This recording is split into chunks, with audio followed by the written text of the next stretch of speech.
Hi friends, welcome to my channel this beauty hacks. अगर आप मेरे चैनल पे नए हैं तो चैनल को सब्सक्राइब करना, देन एक बेल आइकन आएगी वो भी प्रेस करना ताकि वीडियो डालते ही सबसे पहले आपको मिले। आज की वीडियो में मैं बनाने वाली हूँ DIY हाइलाइटर, जिसे आप अपने फेस के साथ बॉडी पे, शोल्डर पे, जहाँ भी चाहें वहाँ लगा सकते हैं। और बहुत ही आसान तरीका है इसे बनाने का, और ऑयली नहीं लगेगा, स्टिकी नहीं लगेगा, ट्रांसफ़र नहीं होगा। तो सबसे पहले इसके लिए मैं लेने वाली हूँ कलर, ऑयल और एलोवेरा जेल। 3 हमें इंग्रेडिएंट इसको बनाने में चाहिए। ग्लिटर पाउडर आपको आसानी से हर जगह मिल जाएगा और इसकी प्राइस बहुत ही ज़्यादा कम होती है। तो सबसे पहले मैंने इसमें लूज पाउडर डाला है। लूज पाउडर के बाद मैंने इसमें ग्लिटर पाउडर डाला है। लूज पाउडर में शाइनिंग होती है। आप कॉम्पैक्ट पाउडर भी डाल सकते हैं जिसमें शाइनिंग हो, या फिर बिना शाइनिंग वाला भी डाल सकते हैं। फिर आपको ग्लिटर पाउडर थोड़ा ज़्यादा डालना पड़ेगा।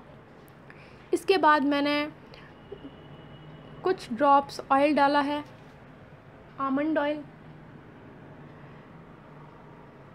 इसके बाद मैं इसमें एलोवेरा जेल मिला रही हूँ और हमारा हाइलाइटर तैयार है। इसे आप स्टोर करके रख सकते हैं। इसमें कुछ ऐसा नहीं है कि जल्दी से ख़राब हो जाएगा। आप थोड़े थोड़े अमाउंट में इसे बना सकते हैं, फिर वापस नया बना सकते हैं।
सो आई होप आपको ये वीडियो अच्छा लगा होगा। मुझे कमेंट बॉक्स में बताना, वीडियो को लाइक करना, शेयर करना, चैनल को सब्सक्राइब करना। बाय बाय, मिलते हैं नेक्स्ट वीडियो में।